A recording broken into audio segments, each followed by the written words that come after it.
Okay. We are back. Oh my gosh. I don't know why I had my hood on. It's like 100 degrees outside, but nonetheless, we're back. Let me just get my thoughts straight. There's so much going on in the world of Casey at the moment, and by so much, I mean so much. I can't at the moment disclose what. Good stuff, fun stuff, but work-wise, just a lot of stuff going on at the moment. So we're kind of just taking it in stride and just making sure it's all good. But without further ado, welcome back to the podcast. I wanted to make sure, put myself on a good schedule of really doing this podcast weekly, because I used to do it weekly. Want to make sure I keep up on that because I enjoy it. Usually we'll shoot on Fridays, put out episode Monday. Got to figure out a better system with that. Just, I'm a working man. Bear with me. I'm a working man. But this Friday was really hectic because we got a lot of things going on work-wise. So I just wanted to make sure. And then I'm leaving in about probably an hour to go to my first ever Coachella. Going to my first Coachella. I've lived in LA for almost going on 4 years now, which is crazy. Never been to a Coachella. Not like, just not really, I don't know, not my thing, I guess I could maybe say. Like, it's not my thing, but I'm more of just like a concert for one person type deal, which I know sounds stupid because you get like a ton of different artists, but it's just all the Coachellas in the past. It's never been like my lineup. Like, again, I'm more of a hip hop guy. I like pop, and lineups throughout the years since I've lived here were just not, like, oh, I'm dying to go see that. I'm going to go pay a bunch of money for that. Need that to happen. Mind you, I'm broke. So like paying exorbitant amounts for tickets is not like what I'm just dying to do. So haven't gone to Coachella before. This is going to be my first one. Probably first and last. It's going to be interesting because I know all about Coachella. Everyone I've worked with for the past 3 years does Coachella every year. Weekend one. I know how crazy it gets. Look, let me call a spade a spade. I'm just happy to be there. That's the energy I'm going in. I'm just happy to be there. I know that there's lights, camera, glamorous, this, that, parties, blah, blah, blah. If I could go to something, fantastic. If not, I'm going to Palm Springs for the weekend. I'm going to have some fun, listen to some good artists. Look, again, I'm a happy to be there guy. There's certain places where I'm like, damn, I want to get into, like, right? If I could ever go to the Oscars one day, I'd like to go to the Vanity Fair after party. If I could go to the Grammys one day, cool after party. I'd like to go to the Met Gala. Like, that type of stuff. Coachella, happy to be there. I don't need to putz around and, watch, like, the dick swinging contest and who's cool or who's this. I'm just happy to be there. Going with my friends. Gonna have a good time. Gonna watch Mr. Travis fucking Scott perform. One thing that my old podcast, but this podcast should probably know, Travis Scott, few far in between, is my favorite artist ever. And I know you, but always loved him. Been my favorite for a while. Got to go to 2018 Astro World Tour.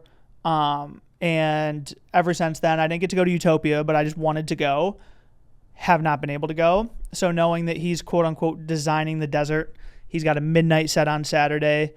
It's going to be sick. I'm excited. So that's going to be awesome. And again, just excited to be there. So again, I'll be there like working kind of, but not working. So it'll be hectic, but I'm happy to be there. And really that's what this last week has been since I saw this podcast last, is setting up Coachella work-wise, setting up Coachella personal-wise, and really just trying to get all of that set. And I did not realize how much actually goes into it both ways, where I'm like, you figure, oh, set it up for yourself, get tickets, get a place to stay, boom. Not Coachella. Not good old Chella, because you got to set it up for yourself, and then you got to figure out, well, where are the side parties? Who's hosting people here?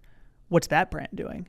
Can we do this? Can we do so much stuff? It is not just, we're going to go fuck off and have a good time. Now, me personally, if I was rich, I'm going to go to Coachella and fuck off and have a good time and just go to the festival. Call it a day. But I get it. You got to get how you live.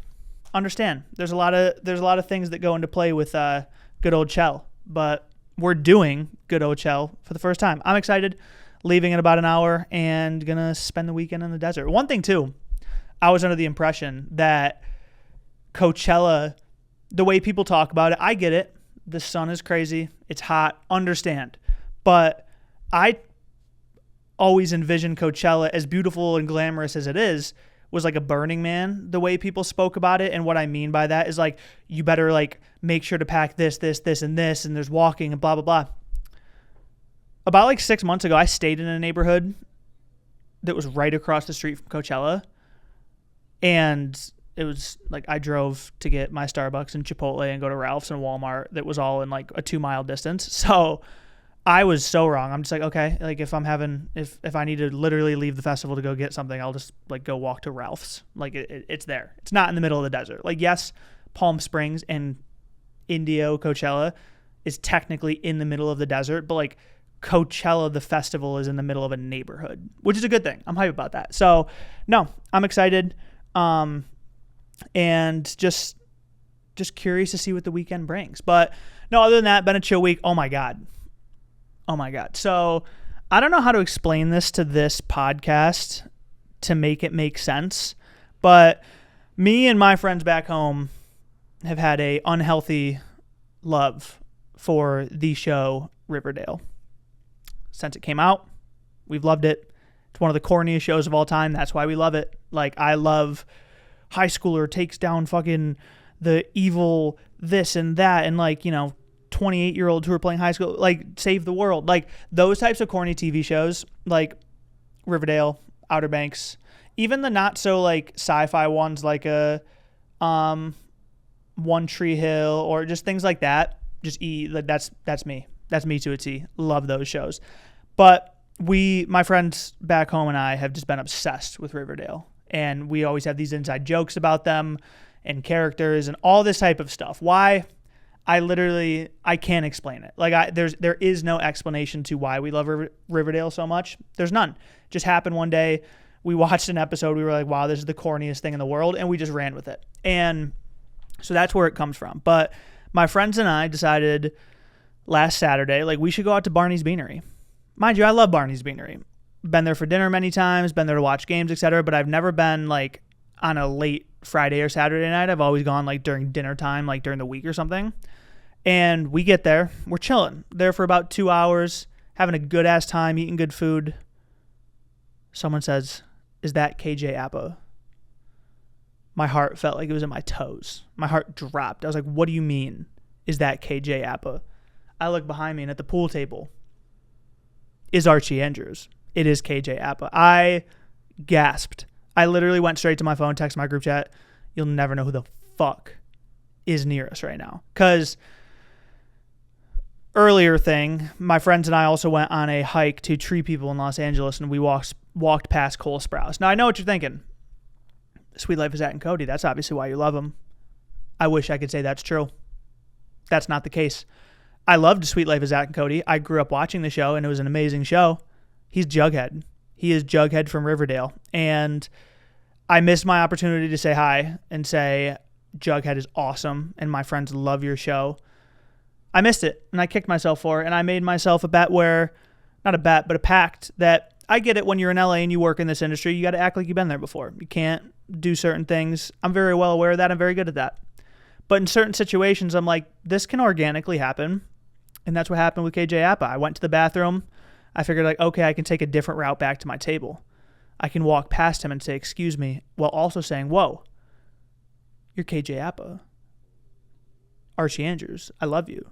And that's basically essentially what happened. I told him that Riverdale is such a huge topic of conversation in my friend group, which is, again, insane. We're talking about a friend group that's like 25 to 28-year-old males talking about Riverdale. But that's just what it is. And he laughed and said, that's fucking awesome. And then I went about my night, and I was like, you know what? That's insane. And shout out Archie Andrews, KJ Apa. Like,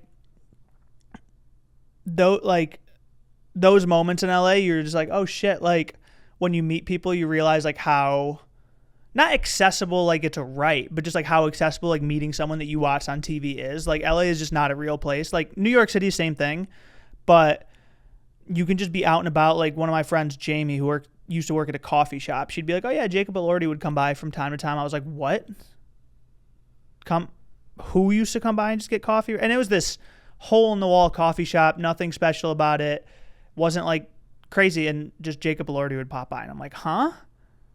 What? So it's just crazy how, accessible, and I don't maybe not want to use the word accessible, but like how much you can see people that you've seen on TV and movies and like how cool that is. So I got to see KJ Apa. I thought that was fucking sick.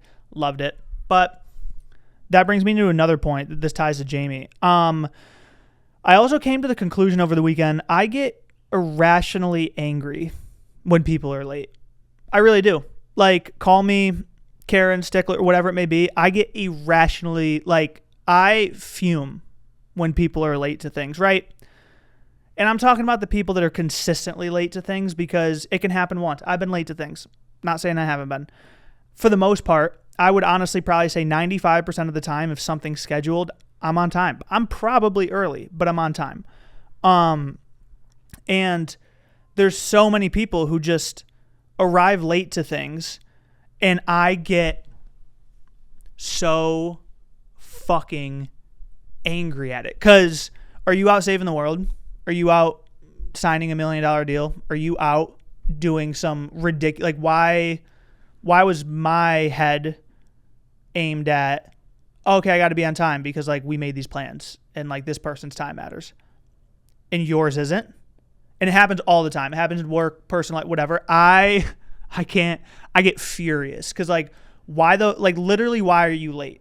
Why are you late? Like, if I were to schedule lunch with Tom Brady and he were late, cool, awesome, I get it. If I were to, schedule a dinner with a friend who was a doctor and he got called into surgery and like, cool, good. If those types of situations don't apply to you, why the fuck are you late to something? It infuriates me.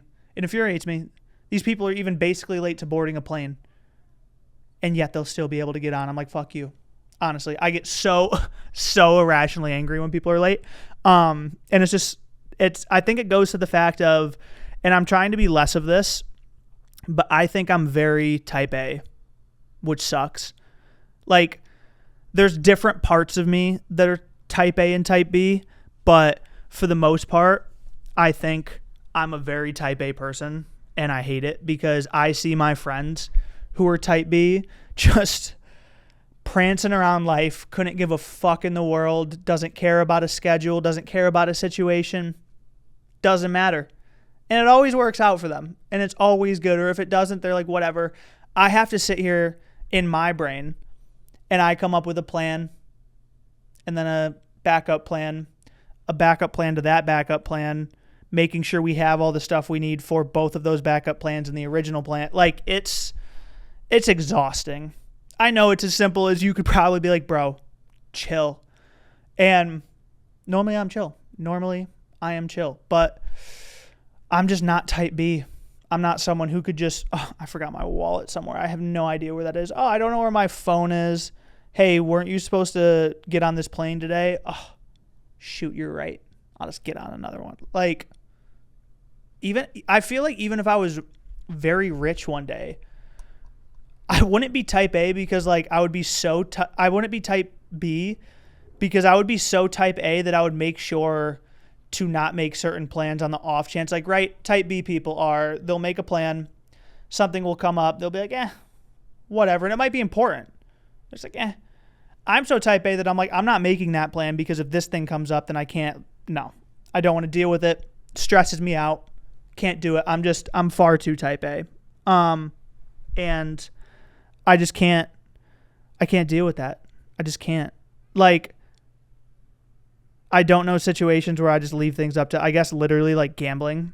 It's probably the main thing that I'm like, I don't have any dog in the, like, I'm leaving this up to chance. I'm going to throw money down. Other than that, I'm like, can't do it. I need to like be able to have side plans just in case, because God forbid, like, if I were to go out somewhere and I don't know where my wallet is, I'm like, well, I should die. I don't. What else is going on? So I'm so type A. It's ridiculous. And I would like to not be. I would literally like to be like Victoria Ratliff from White Lotus season 3. And she's that way because her husband is stupid rich and she's allowed to be that way. And this just segues into what a beautiful finale of a show. Mike White, what a talented man. And I don't understand, like, after the finale came out, there were people upset. Like, obviously at the deaths, like Amy Lou Wood's character, Walton Goggins, like that, but it wasn't that. It was people mad that, like, that's how the ending went. And I'm like, that makes no sense, right? The first 2 seasons, like, someone who was either very anticlimactic or, like, I won't say not important, but just, like, not really, like, an extravagant death happened. And I get it, like, that's the point of the first 2 shows, that there's all these different stressful storylines happening. Who's going to die? Some random fucking person. Like, the hotel manager season 1, Jennifer Coolidge season 2.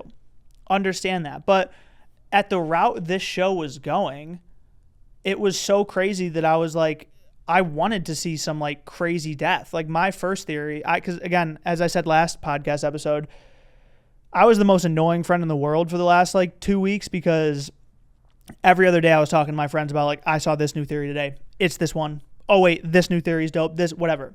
But I came under the assumption that I was like, oh, this one theory makes sense, where literally the Russians, Timothy Ratliff, Walton Goggins, and Gary all probably think that the police would come for them because Russian stole, Timothy FBI, Gary probably FBI because he murdered his wife, and Walton Goggins because he assaulted the owner of the hotel. And I assumed, like, oh, police show up, everyone thinks it's for them, all hell breaks loose. It was better, like, more than that happened. Like, Walton Goggins goes and shoots the guy for disrespecting his parents, finds out that to be his dad, and then shoots his 2 security guards. My son Guy Talk decides to stop being soft and obviously takes care of Walton Goggins, and sadly Chelsea was a light. Feel bad for her death. She didn't deserve it.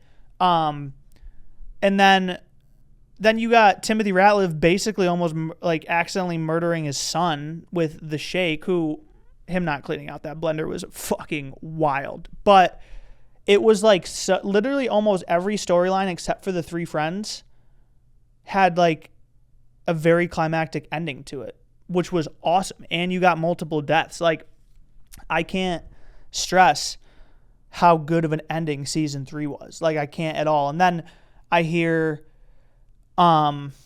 people, like, whether it's Jason Isaacs or whoever, doing interviews being like, oh, like, there was a lot of other really good scenes that Mike White just cut out because he wanted to do this. And sometimes I sit there and think, like, how the fuck does this guy think?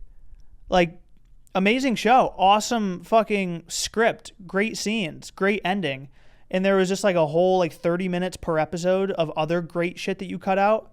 Like, how does a guy from Survivor do that? Like, it's crazy. I'll never understand those types of people, like, in the best way, because he's just, like, extremely talented. So White Lotus season 3, I was wrong. When we were watching with our friends, we all took a bet, like a $1 bet on, like, who's going to die. I randomly thought it would be Guy Talk for no reason whatsoever. He was just my Sweet 16 pick, my 16th seed pick. Like, I just figured, why not? Underdog for who's going to die. He's kind of a pussy. Not sure. And he didn't. And in the end, he got Mook because he decided to kill somebody. And she's low-key real for that. She literally sat there like, hey, like, you kind of suck at your job and you're goofy, but I just need you to kill someone. Like, I need you to show me you can kill someone. Like, that's essentially what happened. Like, that ending scene where he became a bodyguard, sitting there with his shades on, and she was like, oh. Like, she was like, yeah, I love you. And all he had to do was kill someone. So I guess he's got to stop being soft, possibly. But that was insane. And it really funny enough, the show opened me up to, like, I'm obsessed with Lisa now from Blackpink. And, like, their whole collective. Like, there's Lisa, Jisoo, Rosé, and Jennie. and they were Blackpink, but now they're all doing their own thing too. And they're all fucking fascinating. And this is me being uncultured. I didn't know what Blackpink was. The only K-pop band I actually knew was BTS, obviously, because they were huge. And once White Lotus Season 3 came out, I was like, okay, there's this Lisa person. Realize how fucking huge she is. And then I was like, oh, wait, okay, I've heard it. And then dove into the rest of their group, heard a couple of their songs. I'm like, okay, I do know who they are. And then, like, obviously Lisa is her own thing, then Blackpink, then White Lotus. She's supposedly dating the Arnaud's son, basically the guy that owns, like, every designer brand in the world. He's, like, the fourth richest person in the world. And she's dating his son. Go off. So, yeah, I'm obsessed with Lisa now. She's sick. She's actually going to be at Coachella tonight. Sadly, I don't think we'll be able to make her set because we'll probably arrive a little later than that. But that's okay. That's okay. I'll run into Lisa some other time and be like, yo, Mook, character was dope. But, no, I thought it was a tremendous fucking end of the season. White Lotus is fantastic. And that's just really all I got to say about that. And going on to 16 seed really quick is that... also, because I just remembered this. There was a funny tweet where someone tweeted out during the White Lotus finale that this must be the Super Bowl for Thai food takeout places. That was low-key even an at to me because we didn't do it the entire season. We talked about wanting to, but just for some reason never did. And we watched the finale with like a group of 10 friends. And I was like, how about we just all order Thai food like to watch this so we can just be immersed in the experience. That tweet was at me that Thai food places probably made like the most all year off of this finale. But speaking of finale, college basketball championship. Your Florida Gators, your SEC Florida Gators took home the championship win in probably, I might say, the worst ending to a not professional, but a worse ending to any sports game I've ever seen, truthfully. Like, don't get me wrong, I've seen blown leads, I've seen missed shots, I've seen fumble, like just certain stuff like that. And some of them, but never really in championship games. So I'm not saying it makes it better, but it's not, I mean, yeah, it is. It's not in a championship game. And for you to have a 3 to tie the game, and it ends with literally no shot. Like, right, Duke blew their lead. The last inbound play sucked. At least there was a shot that 2 seconds after it left his hand, you realize it wasn't in, but there was a shot. They got a shot out of that. Houston wasting like 16 seconds and getting no shot was absurd to me. Like, it made no sense, especially when they're the ones that came back. Like, they were down, came back, and then obviously Florida kept fighting. And Walt, I forget his name, but Florida star player, just a fucking dog, like so good. And they just couldn't put it past them. So Florida, fucking champions. They're still a football school, in my opinion, which obviously sounds goofy knowing that they just won a championship in NCAA basketball. It's still a football school, but it's good for them to get a championship. I like when the SEC wins things. I don't know why. I know that's like a horrible take. I know it's obviously like Big Ten rules, but like for some reason, I just think the culture of SEC schools, like Big Ten schools are great. Don't get me wrong. Like Big Ten has great schools, but something about, and I'm talking as a college dropout, so who cares? But something about SEC culture is just crazy. Like obviously all down south, all huge, all juggernauts and whatever the fuck they want to be. Yeah, I know it sucks. I know it sounds like a front runner. I know it's whack, but I think I'm an SEC guy. I do. So shout out Florida. Love to see what they are doing. And then I don't know why I randomly wrote this down because we have the Derby coming up. Work shit. But Kentucky Derby's coming up. That's like a bucket list I'd like to do at some point because it's just like so classy and stuff. But then when I was doing all this work shit and thinking about the Kentucky Derby, I came to this conclusion that I really think owning a horse, possibly, not saying it will, owning a horse, there's such a good chance that it solves all my problems. How, you may ask? I don't know. But I grew up with a horse. My mom had a horse my entire life. And it wasn't like on our property. It was at her friend's property that like it was like a 20-minute drive. And we would just go there all the time during the weekends. But every time I keep seeing these videos of these people who own horses, I'm like, that would literally fix me. Like, for some reason, having like 1,000-pound pet would be awesome, and we would understand each other. It would be my friend. Like, shout out horses, man. Horses are fucking awesome. And I know I say this biased because like I grew up with a horse, but I need to get to a place of being able to personally own my own horse because I know that it would just save me. But something that happened last night that I was so hyped for is Jimmy Fallon. Loki had like an all-star cast on. He had Patrick Schwarzenegger, Giggly Squad, and Alex Warren. And I'm gonna touch on all of them individually, but it was all-star cast, and I was hyped because probably like 5 months ago or so, maybe not 5 months ago, maybe like 3 months ago, I guessed it, Emma and I went to Jimmy Kimmel, and they had on Zoe Saldana, which was cool, and then this was pre her being really annoying at award shows, but Zoe Saldana and Patrick Schwarzenegger, and I'm like, oh, that's cool, like Arnold's son, awesome. And then they're talking about how he's going to be in the new White Lotus. And Emma looked at me, she goes, it's going to be cool like later on. Like it'll like, I know we don't know who he is now, but it's going to be cool later on. She was so right. He ended up being one of my favorite characters from this season, and he rocks. So that was really cool to see him again. And then, boy, if there's something I've learned from binge watching Summer House and then socials, I love the Giggly Squad. I do. Like what, and I say this as a compliment, like what a fucking just dumb name to coin, but such a perfect name to coin. Like easy to say, like you're a squad, so like all your listeners and shit can relate and like just feel like they're part of something. And your podcast is like all fucking goofs and shit, which I like because I literally just all day every day just like love to make fun of shit and laugh, and that's why I can't wait till I get my own co-host. But shout out Giggly Squad, man. Now they're coming out with a book, already done the tour. Like, I love Hannah Burner too, but just like shout out Paige, man. Like just fucking winning. And like she's someone I respect so much because she really tells it how it is in terms of like what the fuck she wants. She's just like, no, like I started my career late essentially in terms of like the success of it all. I'm letting this fucking ride and I'm going to work hard. And I'm like, go off, like fucking do it. Like that's sick. So shout out Giggly Squad. I'm hyped for them. Maybe I could like, yeah, I'm going to manifest one day that for what fucking reason, I don't know. I'm going to be a guest on their podcast. I'm going to become friends with the Giggly Squad, and Emma loves Paige. So that would be also pretty cool. So shout out them. And then let me just say one person from the social media world, TikTok boom, etc., that literally makes me so happy anytime something like good happens to him or he becomes a little more successful is Alex Warren.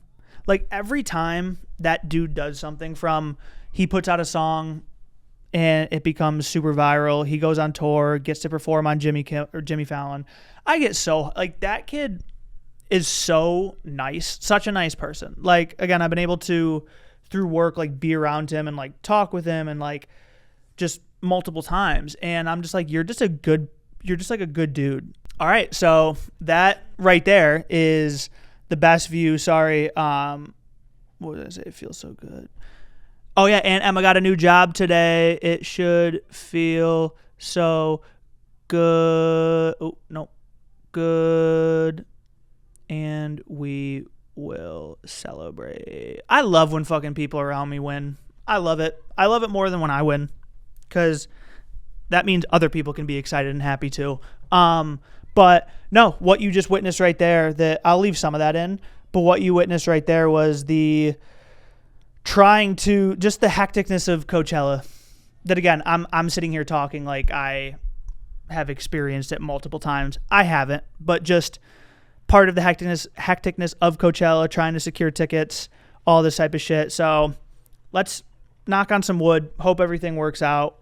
I'm going to have a good weekend regardless. That's just what I'm happy to be there.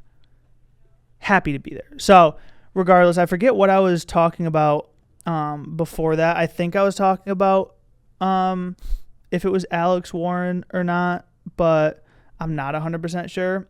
But one thing I got to touch on that I truthfully think, I don't know who to compare him to that like used to do it back in the day or comedy wise, but I think the best person on the planet for really capturing how like humans act is Drewski. Like I truthfully think that dude has some level of like must have gone to psychology school or just something like that. Because yes, he's a good actor, but he truthfully knows like even the smallest mannerisms of the character he's like making in his skits, that's insane. And like whether he's parodying it like this Miss Rachel one, or like just making fun of like the white frat dude or some shit like that, he's just so fucking good.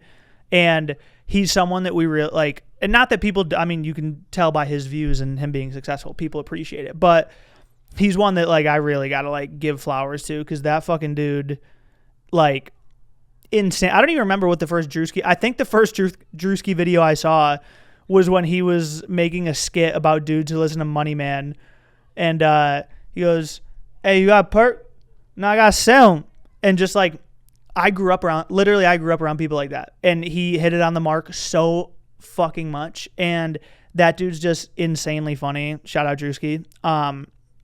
And yeah, I'm hoping that, I think it'll work because, or not it'll work, I think it'll happen because obviously they have such a strong relationship and clearly have been working behind the scenes. I can't wait to see a movie that Kevin Hart, Drewski, and Kai Cenat are in, because it's going to happen. Like, even they've like touched on it without like actually saying it, that like, oh no, it's going to happen, because it is. Like, they're for sure going to do a movie together. It's going to be fucking great because all of them are funny, even like their Thanksgiving skit, and their streams are awesome because they literally make it like a TV show, but in the stream. So shout out Drewski. Oh, another thing to shout out, but like in the wrong way. We might never see Katy Perry again. I didn't even know she was going to space. Like, I guess Katy Perry is going up in one of the rockets that's going to space. Had no idea about that. And I saw someone talking about it that I agree with it. There's like a good chance we'll never see her again. Like, she would just get stuck up there or some shit. Like, I could so see there needing to be a rescue mission for Katy Perry. Because why? Like, when I hear people like that, and you know what, if you want to chalk it up to your fascination or whatever, how obsessed you are with Elon Musk, I don't care. Why do you want to go to space? Like, I just don't get it. Like, oh, like, I want to we need to go populate Mars because blah, blah, blah. Like, I guess I'm going to go, my time is going to be when the fucking Earth that birthed me, like, it's their time. Like, whenever Earth's done, I guess I'm done. I'm not going to space. Sorry. Not happening. Space is no place for me. Have no want to go. Does not matter how rich I am. I don't care if it's a free trip. Not happening. You want me to, like, stay in something and literally not be able to leave it for like a week? Like, I can't even like sit in my apartment for more than like 3 hours without wanting to like get up and like go walk around really quick. And I mean outside. Like, if I'm on a long car ride, I have to stop at least like 3 times to like just go walk around really quick. Like, no, I could not do space. No way. And I'd rather just not and listen to the bros who are like, yeah, you got to be tough and go to space. And like the Elon Musk people, like, go to space, have fun. Don't care. Like, I don't care what I'm missing. I don't care how cool I have no want to go to space. It's not my vibe.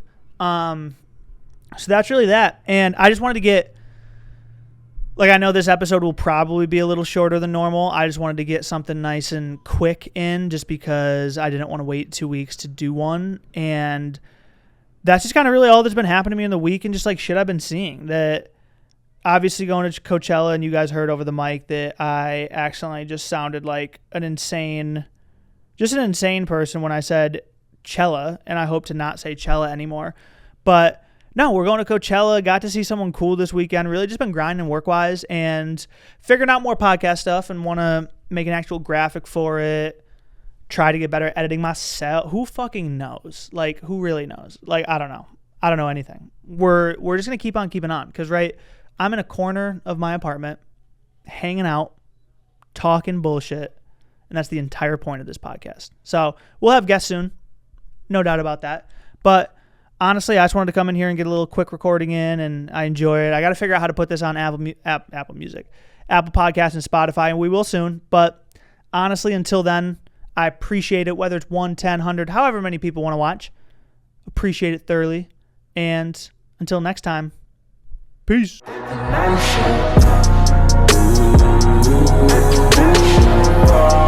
Yeah.